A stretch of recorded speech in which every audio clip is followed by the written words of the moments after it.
na ansana wobe wo bayfo no na wankasa o my right ukra bia ne nyina ye esubone humbone enyama bone nkuto ne ye de wo nti saa wo no utumi nya beye no ma eyeye wo mutumi ne nyina eye beye na nkasa nyina ye abode a eye mwa fakesia, that is called the witchcraft power. Oh, say mwa in the kingdom of animal they don't have any law.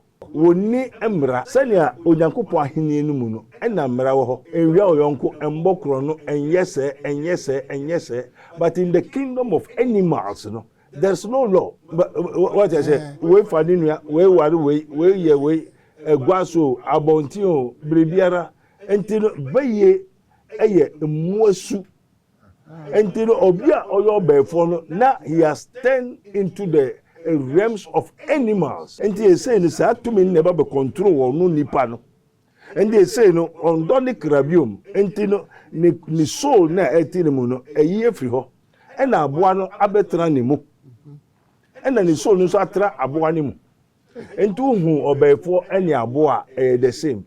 And they say jamo wiade a oba be wiade. Ejramo ambokro no oba be bokro no. Oni mrato nkwanta wapai. Onim se ne mame no ne ba no ne nua no okay because aboa nim se we eye mabusuani we eye se owarewa o sewa o sewo orewa o prawa because they have no knowledge of human.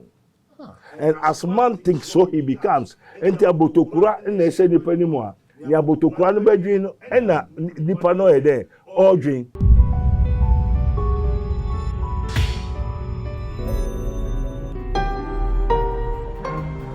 Mystery TV.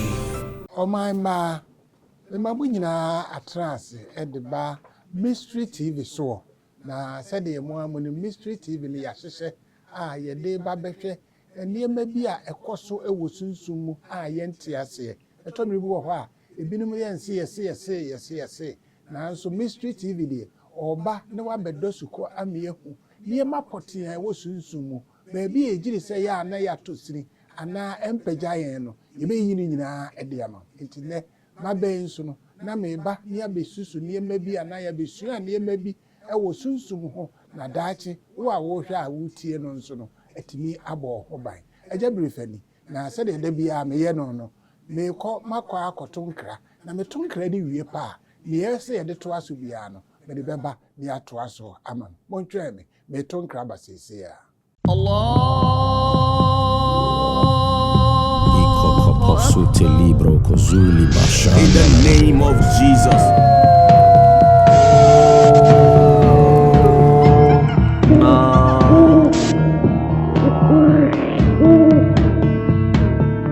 Without shedding of blood, there's no remission of sin.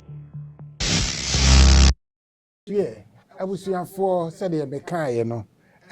Mystery of mysteries, say, funny potting pa. Na ye intasem kese pa ema Rabboni Spiritual and Research and Divine Medical Laboratory. Won na esusu sa esumemu esumasem yi ema ye de bae na bae de aba no nso no wo a wo hwe wo awutie me no wo behu se wo de akwankyere papa na aba de amaye na se sa na tie de a na nia okuruye no krakraye ema ade ne eba bepie ye no Prophet Abednego na ne Prophet Abednego nso ehia ha prof ne mo akwa aba Yeja obani mo ho ti say the radiasi yo ye ba ne aba besusu ne mba bi ama won na ehye na tie na nso ansa na no ye de ho be hye onyankropon twedi amponsa yo wo suso je nyankopon iza saforadi yeja wo suru ye ho ode ho ntew wahine mbra ani opanye wasase so sanye to wosoro akukuru beka ye ho ye komodi na di na we pede na sema wo do ba Yesu Kristo dim Holy Ghost Jesus ye na wase amen we ahefo ya bompa ye wi ne chete be bia wo hwe bibia wo nso no we be ma watena ase ta na fe watie nia ekoso prof ye shaase na wotwetwa mu no na ye ka baye e ma wo kyerɛkyerɛ bayie no se ne yete a ne nyina nso no ọba adeɛ kwa me nyankropɔ hia ɛna ɛde ne ba lemu no ɔbɛto yengu yen ya asase so na ɛnɛ ye pɛse yɛhwɛ bɛyie no tumi a ɛwɔ mu power tumi a ɛwɔ bɛyie mu paa no ɛne sai Yo, Father of all spirits, we thank you, God, for bless thy name. Holy Ghost, yes. Ampa, se ubisa beye and nano last week in almost say beye ye wo beye and ye wo obeyfo. That's right. Enti obeyfo bia e wo beye. That's right. Na beye eye tumi, eye sumai, eye ahunwade. Esan ye bambo, esan ye nyansa, esam ye nimdie. Beye krona. Na womu nyansa, womu nimdie ni womu bambo, a different thing altogether. Adenti na eye soronko kra. Mo soronko a eye ni se, wachuro se, dre ni ose papa eye boni. Na boni eye papa. Enti beye no oye papa ono no eye boni man. Eno no nso boni no nso. So eye papa ma yen ayete ase. Eye papa ma ono. Ah okay. Ono na eye papa ma. Ono yo. De eye boni no ono eye papa ma no. Okay. Enti wacho se no menka nia ose boni eye papa. Na papa eye boni. Oho chiro na meboa wa ono no matomra se ma ye boni. Ewo no ne esunsun ni mu ana. Ono na hinie ni mu no. Enti no won so obeyfo so wo na hinie. Se na Yesu Kristo so ewo na hinie. But what you say? I say odi obeto won gu ha no. Owo na hinie a wo di so. Enye so nyame beto won gu ha. Na me dey say. So wo see enwie. Yo sa eye tumi ahode a Onyankopon boy. Ena odi ama wo. Ena odi ni nyina ma onipa. Ena onipa nso se ope. Ena se de mumfai. Opaje. Hey. Ena won so no wo mahenie no mu no. Oye papa watumra.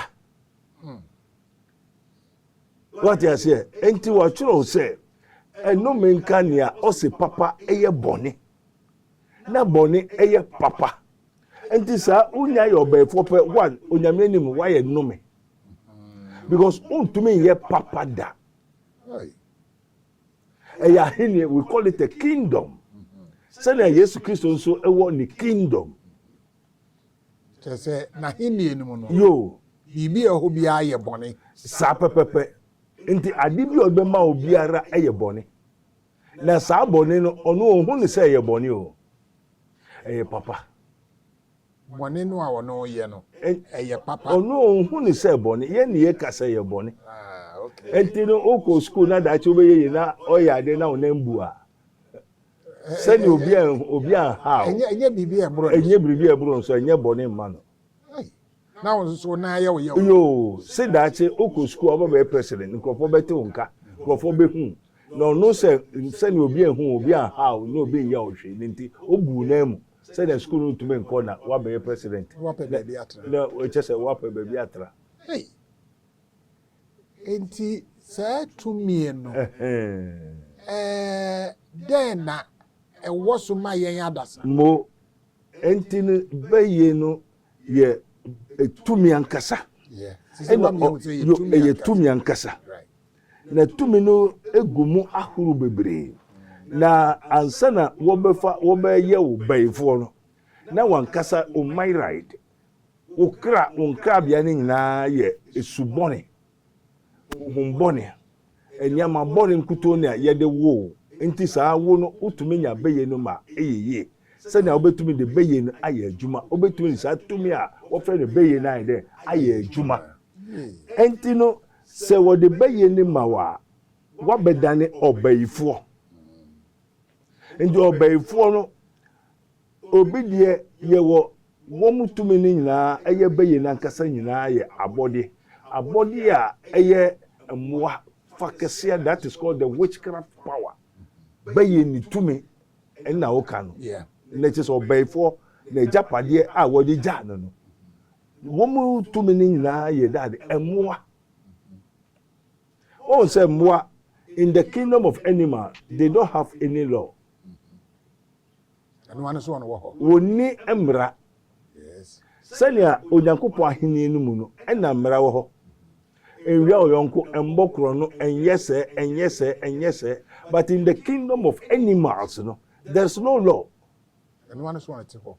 But what I say, we fadinua, we wari we ye we egwaso abonti o brebiara entino beye eye muasu entino obia oyo befo no na he has turned into the realms of animals wabedu emuasu into obefo bia ye emuasu because unya kodu emuasu the animal of the kingdom of animal unya be yo befo a na je se yedwa efi inipa tebiemu akọ mmua tebiemu They said wo kom mmua tebiemu ukọ mmua tebiemu enti utumi ne nyinaa ye dade mmua se ade na ebeye no yen adasa no dwene se enkanni se wo a wo ye nipa dasani no wo ye enti se wo ye de a ne chense fa se wo ye aboa there be tumi na ekuta no no sa na eti tumi no ebi a na ye owo okraman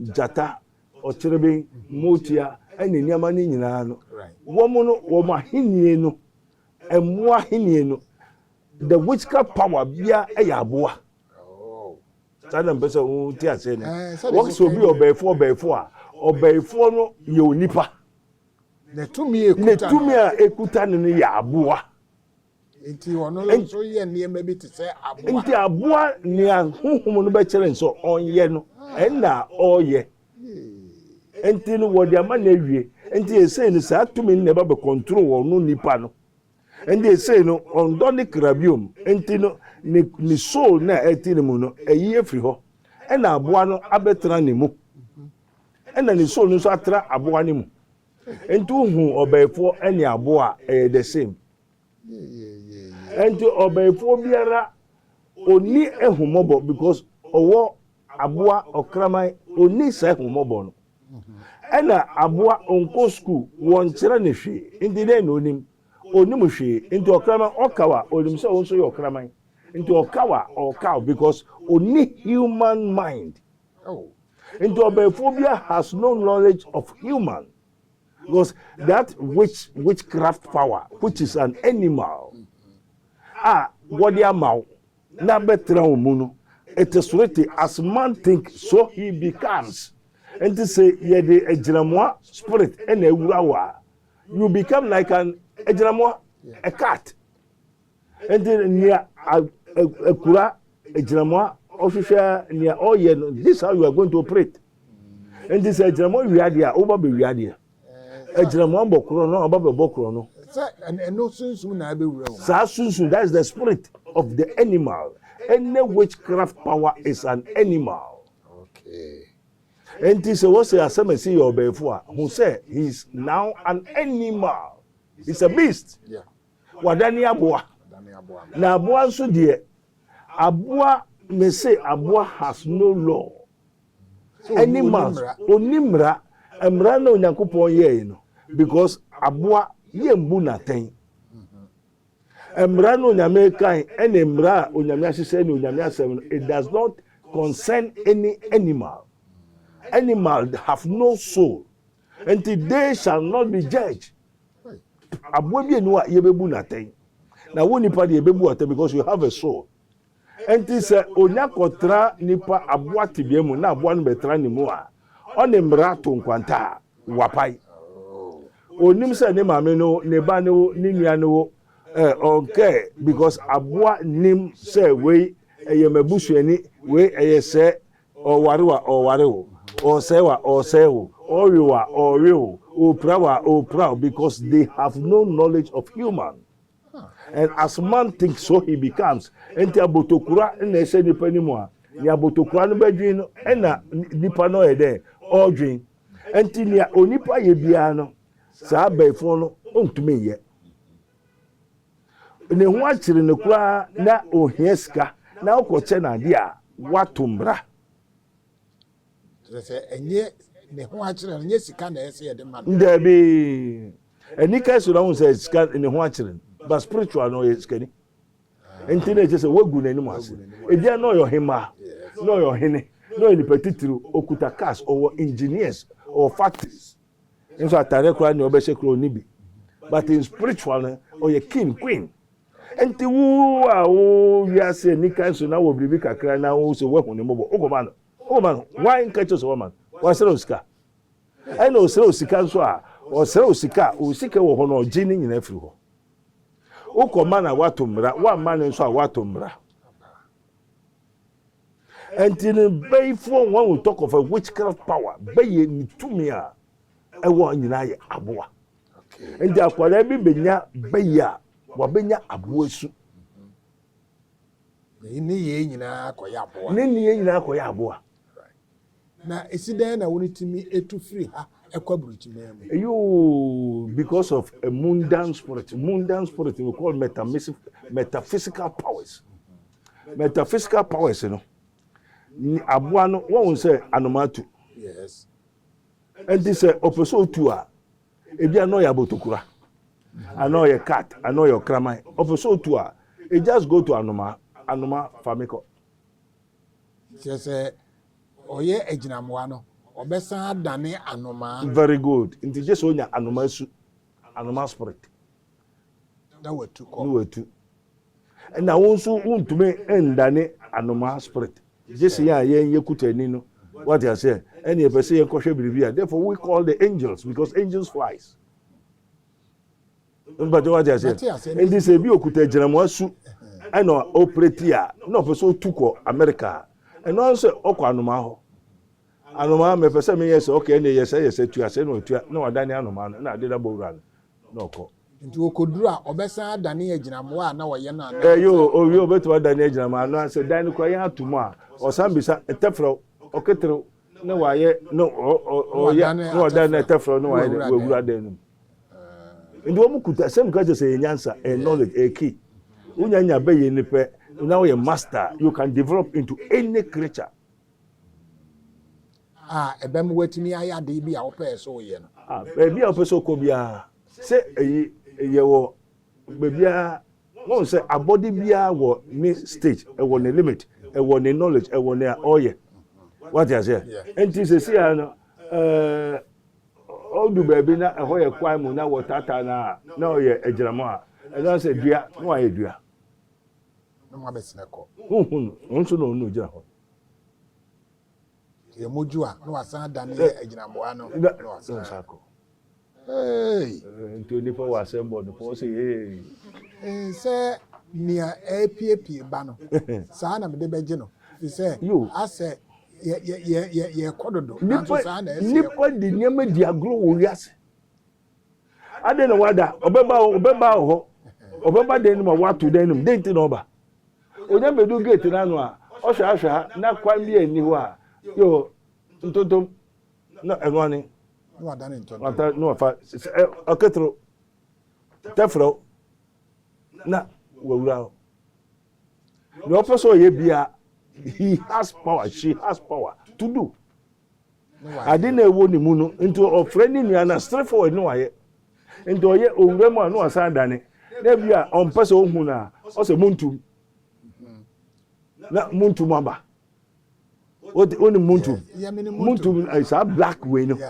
I say a boy is sine yo unti onya muntu mpe ne wasesa enti utumi hu na fe wa wo da won say I say muntu wa say muntu ma chewe yo nipa on person obe hu no enti mo say bibi I who ya almost say no wa ye enti onya ye sunsumu nso a na wa ye black darkness.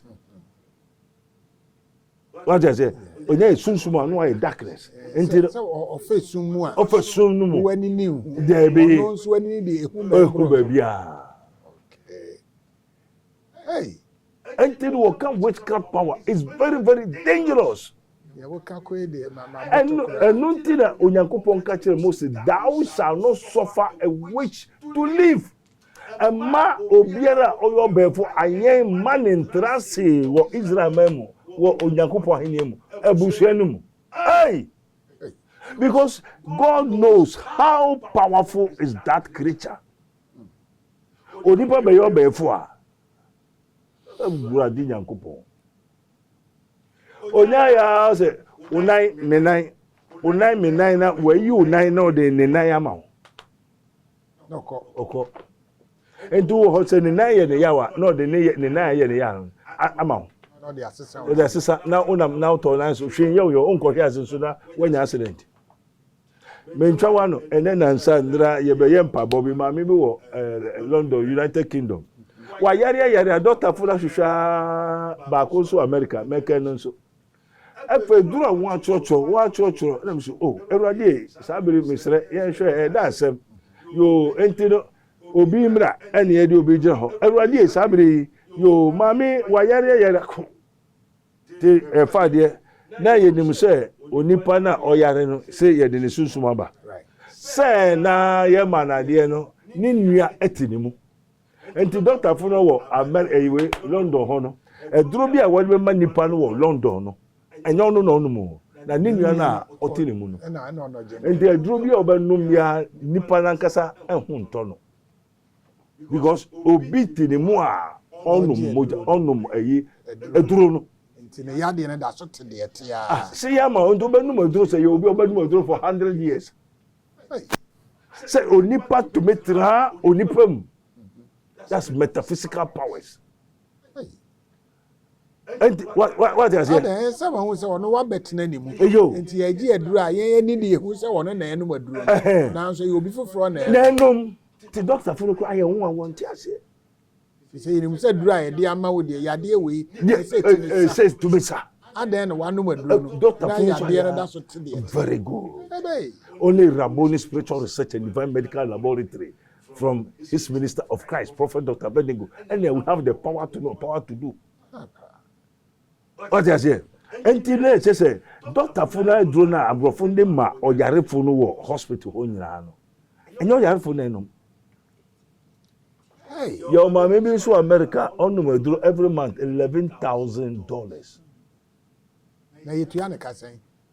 No we did sen no ada sen. Mo do every month bia oyusu nia nankasa hospital bills in ka $11,000.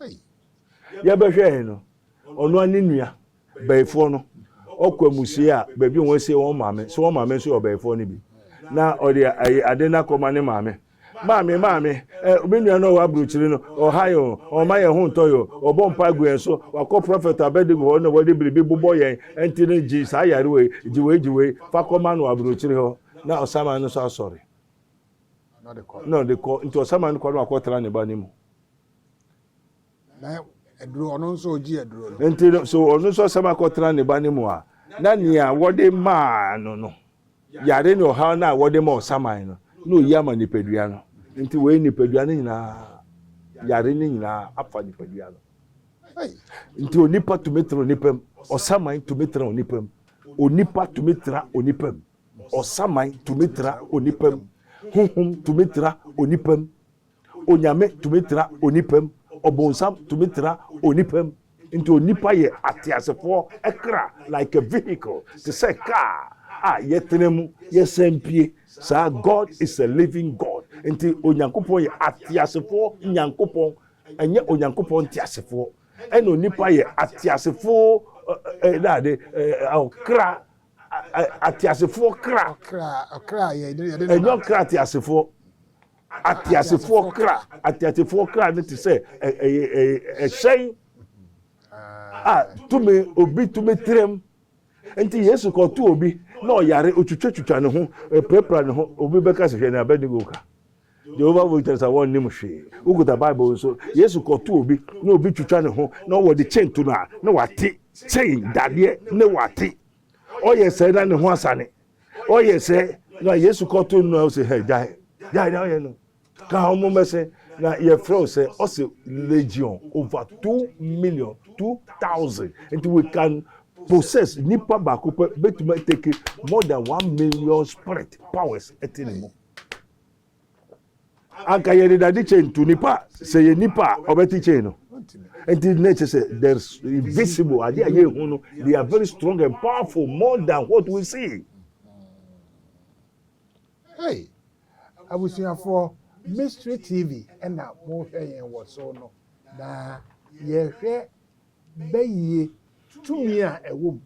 The spirit of the witchcraft spirit. And now ye say into baby prof ka ko honi nyina no say said ye woni tumi ni ye adwuma no na oyi ni mako e de maye no eni nti se wo to bo ase na ye wie na ye besa ato aso na mene no ato aso akọ akiri sabri prof eto mri bo ho a ya na bayi no woni dom ekuo na so woni dom ekuo no a won we wo mu no se na ya na woni tumi ekuta won na etie.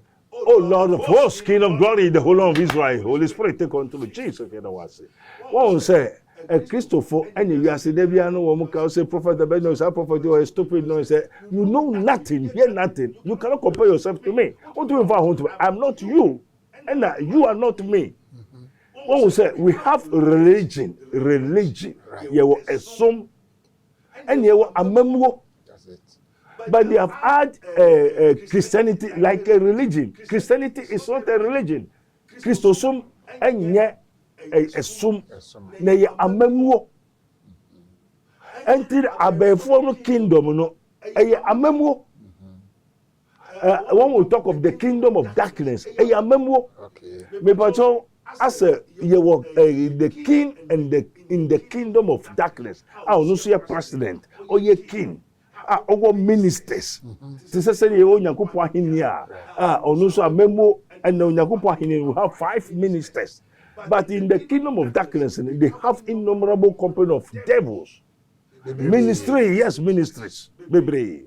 Until ye do kwa, ye training ye do kwa. Ubenya master. Na master ne so the ministry o control. E be na ministry of energy. Ministry of social and so, ministry of social and so. In the kingdoms, we rule like a governance. Amemwo, entine abefono enyeku wobu o mine. O mine wobu wiase se o mine. Enti yedu se mo a eso yemfa ko se department biase. Na wonya o head wo ho. Na wo wi a wa pass no Yama post say wo kohwe aha adwuma we so just say wo wanya bayi no yes sa do kohwe ba bi ma yetetew ya sa do akoba bi fufuru akoma wa adwuma a wo be ye ewe a post a wo be control sa territory no na unso territory wo wi a wo de nkrofo so ba be de ba be hye wase. Okay. So don't America say ya no ni enti enye sum enye kuo eya memuo sunsum ni mu amemuo obi amfanto ni team from today. In the kingdom of God, Christianity is governance. So is the kingdom of darkness abefo so eye governance amemuo. Right. Enti obefo biara ubako master. Ubako say ministerial say e na ministry of interior. The Ministry of Interior no say minister no ho and say na momo sub be an work say department wa obehwe marketing what you say enti marketing so be send sub marketers obi obeba gwane so bia say mo dey tax sunsumu ho no say ni onya besi gwane so ba otonwade o antonwade o say mo dey tax and the Ministry of Road and Transport onya fa lord kwane so say mo dey tax. Antino ebi ana wo efe na elu wako wi pass no Ministry of Department of the Marketing no obi oba hobi ara wo dwetro uni dwetro ubetu tax antino uska ni so a wo beje o tax ni sa ma unyama den wadwuma begu your kwan bi wo ha Ministry of Road and Transport your abefo a wo mo hwe kwan so ba bia obefa bia o tra bridge e se otuaka obeti bridge ni so asa otuaka obabo brabo na osika fiato usika yese unyama nyina wa brabo nkoye niama enkoye wo wiase nya is controlled by the kingdom of darkness which are the principalities and powers by the witches and the wizards. And task de ye ji obiara uyo sofo who ye then you. Because they rule. Which is a wizard rule. It's a governance. So in the kingdom of God, we too will rule, but we don't know our ruling. Oh, Christo de be him who? So they will calculate the I know the son say one sumu mamu. Yes. Buni said the yensu ebu. Sa pe. Eje to e de ye bibia ko Sa pe. Eno o ye hina o ye adwuma utu ato.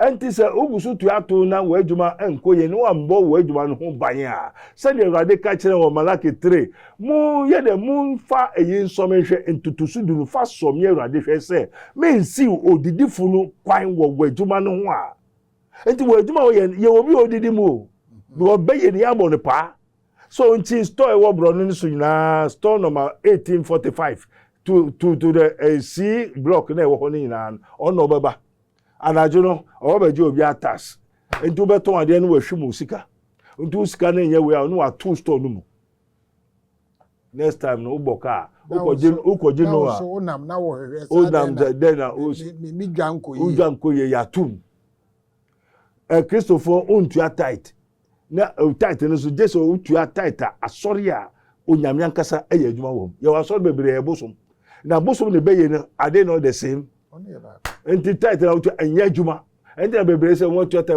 wo hu so no because osofo onyame mfrɛ ne osofo na ko je eduro na eduro ne beye ne bosom no nyina are the same.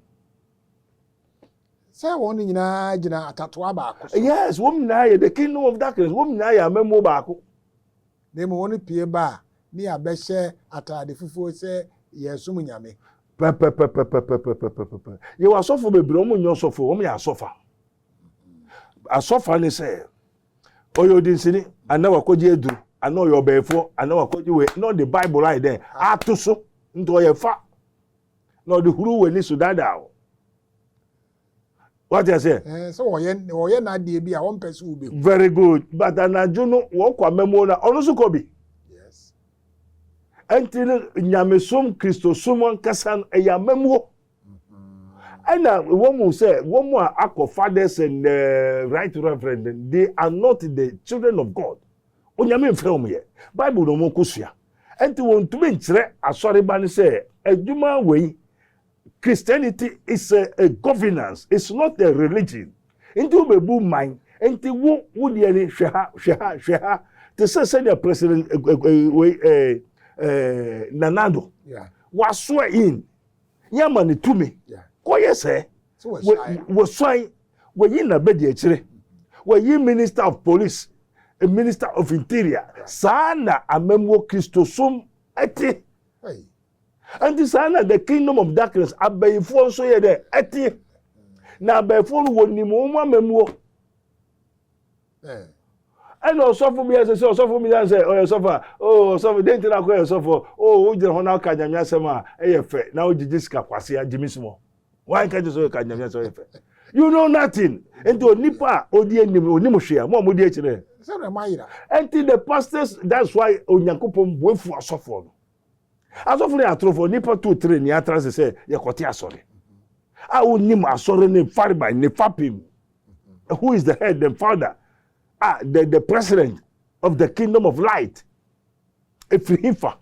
Na den ne nhyehyɛ wo Christianity mo.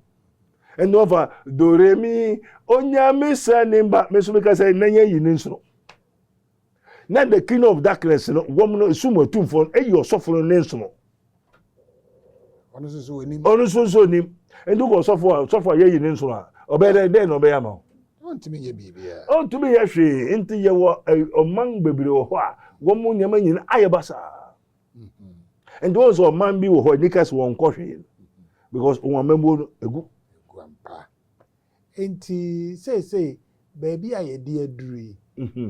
Okwan ben e na won wa ehwe won wa etie yen no. Won wa etie yen no ebe meye hu se baby a bigina he no tro enti ese me dane me ana baby a bigina he no eye ne eye papa ese se me ye na metimi akomanim san se de wakeka duri de Abi who say baby and nam no pa no. Yenhu ebonkum eni yenhu ye nifa. Enti wo sofo okwan be ne ye be fa so a de wa kan ne ye wo hwe ne ye wo tie mi ebe hu say baby ogina no eye papa na eye bone. Eja Nyankopon wo so asase lo anya sotofo wo ade aw insan kan ni nara. Ye nyina ya yera. Certain Americans ya ye be there. They are corrupt, they have done abominable iniquities. They seek not God. One vision Nyankopon. And I'm just saying the most people who hate God, a woman would see Onyankopon. But they love to do God. One person 1 year they Onyame. And so would see Onyankopon say Onyankopon aka to say, thou shalt not have any other gods before me. Or catch Israel for enya nyame foforo anka me ho. Enyo honi, enye bribi an sumuno. Number 2, Africa the petutu fie be mo and a one sum bribi. Obi a won dey. And also, wow, yes, I don't so there. Say, Musa Moya Christopher, now will be all them, our soon, Ugunsa, now and there. When you're for no so bet 3 hour muka to the 3rd and 4th generations.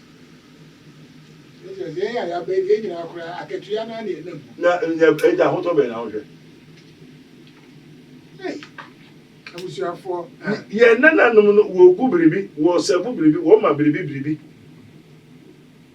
And so, person, you're missing out.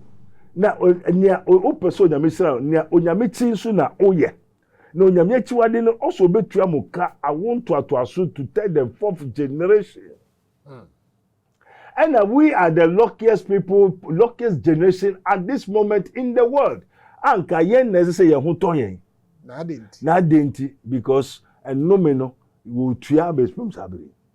And na Jesus Christo de ne moja abeto amayen abesiu saa nomeno onyame so betua yen ka no na do have we repent Yen sesai entina nia Yesu be yen eye adwuma ma wa na yen adwuma ma wo se me mfa comparison de be de na ye adwuma ma enti wo mfa comparison na wo fiefo abefo gu so yen dia enti ebe ye adwuma wa buso no na insira no be ye adwuma na insira no nye adwuma se de memi hunu se enye adwuma because mu nye mo adwene se mo sakra ye.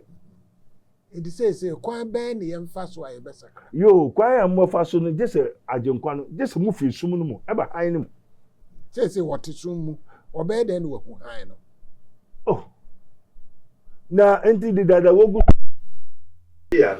Say and aya asumasem afena wa he de wo kan na bibia apia no. It obe den wo fi sum no eba. Nti se for wa kwa hye Awurade nsa jaye bosomo eduru ne ade ne nsa menu mebere wo ho a anyama se ho dem na no ye nua ba kwa korai Awurade e da asema ne maame se da ache ono mo behwe ne bosom e ne baye ni nti no ne maame ye bra na wo hwe junso ne moja ne nyina no de aye nkwa ma akoda no me ba we se da ache o behwe ne bosom de baye so endo ya se wa na ye se wa se na wo ba ha de da me ase wa anisa aha na obede hu yes oba ha na o mame ase o potompoto a na ase o behwe ne busu ne be yesu a enti sa anome na onyame so betua ka 10 and 4th generation no sa anome na ediwachi na ediwachi na o mame no so wagya no njaye so na de ono wato ba ha wo mu enti o se musunsu emfifem o ha mfimfutu enti ye wo eye den etu mu enti o ye den ba Biche se baby a waduro no so osaye ne mu na ofiri a wo baaye. Enti wo ye demba. Musuba. Wo ye musuba. Enti musuba dia. And the one na ompesa musuna because nya wo hwe no wo dia ma wo de dansa na wo ba.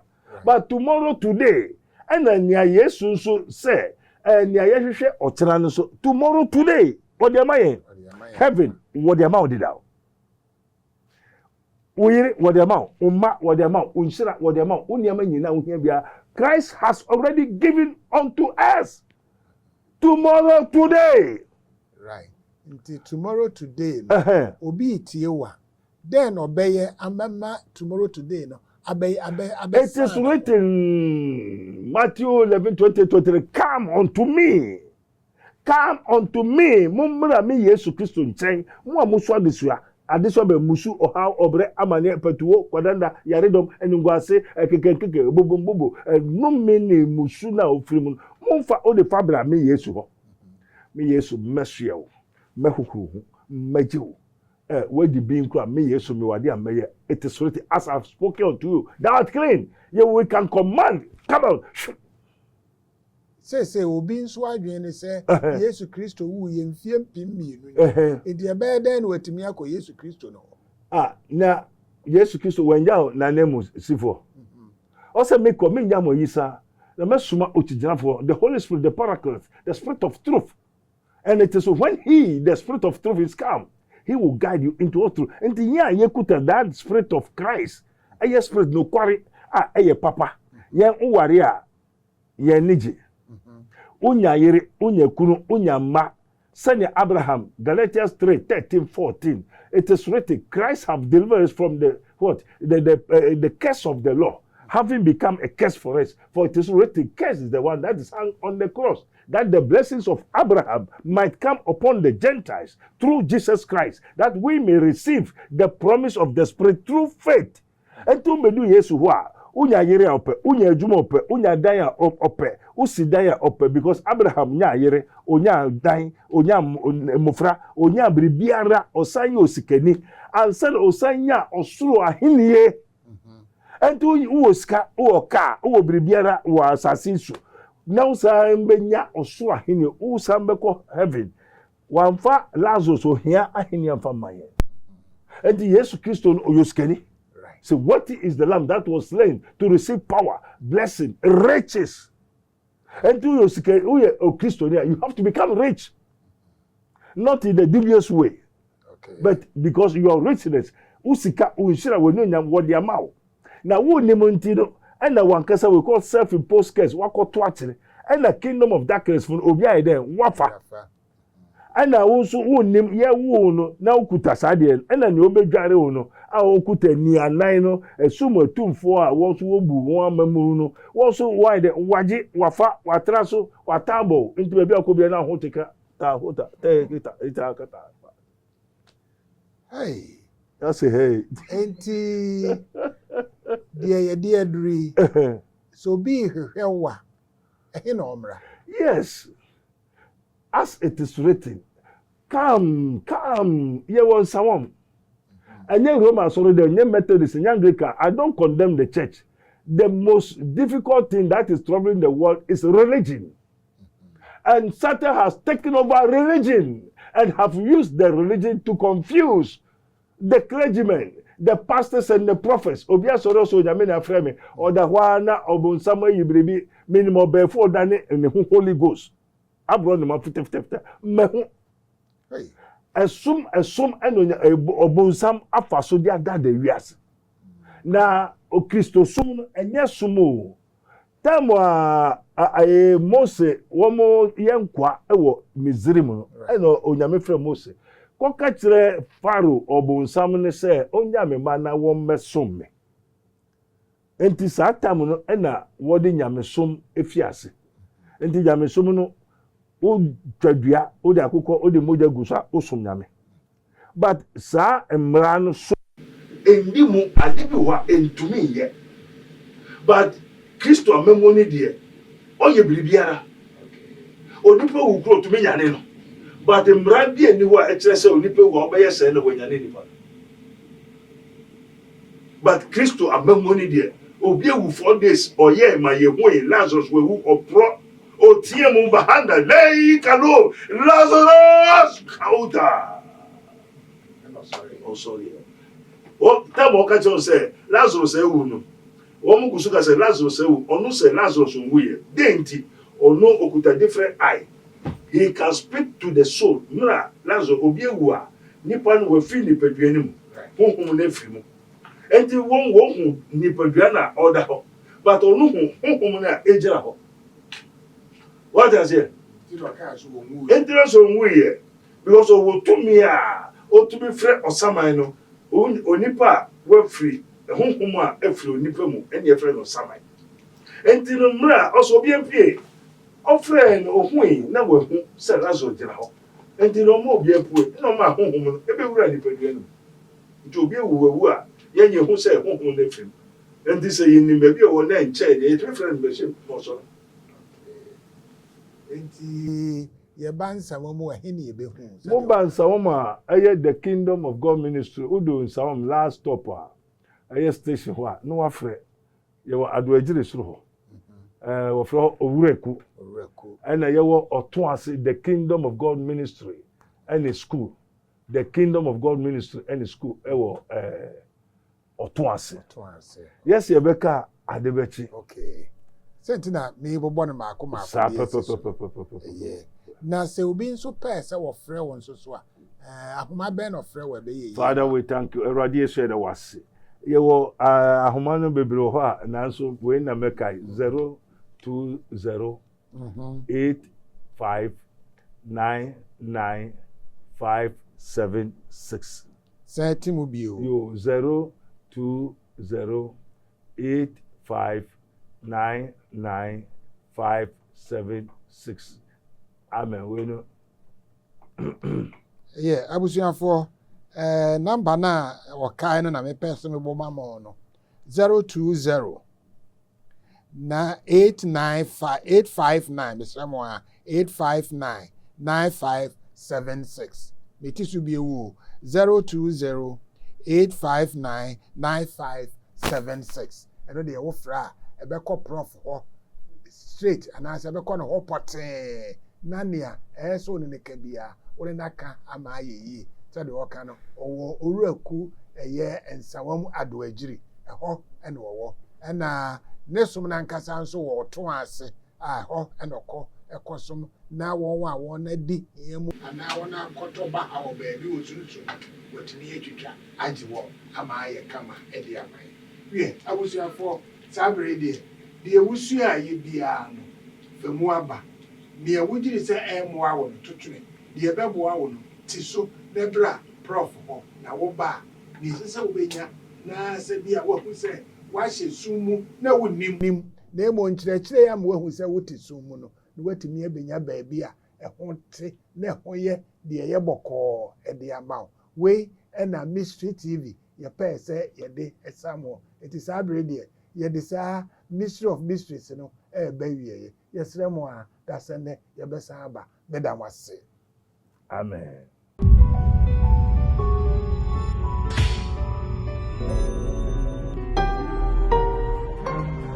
Mystery TV.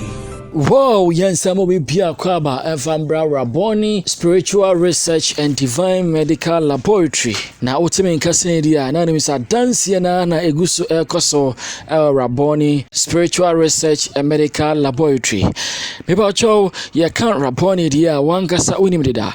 A spiritual hospital, Abe Piemo Ewo, and some Oreku Liberty. Na adansie no aye mo adansie no aye kese amamanfo enyom faudie obi odene ha beba obi no onsan fane ha wonko na Raboni de bia me ka kire se aye spiritual hospital so de ye wo hospital aye wo lab no na doctor etime hwe no prescribe edru ede ama no sanso na Raboni Spiritual Research and Divine Medical Laboratory and also your spiritual hospital oba Dr. Penny Prophet Dr. Abednego ebeti masho ni akoya spiritual lab na wapomoden so no de sunsum niema so aka sunsum niema ho etimi ama niema so no etimi akoyi hano ntini bibia otimi nke bia no mekanfo Raboni Spiritual Research and Divine Medical Laboratory ma se wo ha be na da so amane be na da so piemu na ubenya wonkwaje enen so no adanse bebre so etimi ekoso abro adwen ene entiase so me semre no yenko na yenkoti adanse ni memra Allah in the name of Jesus.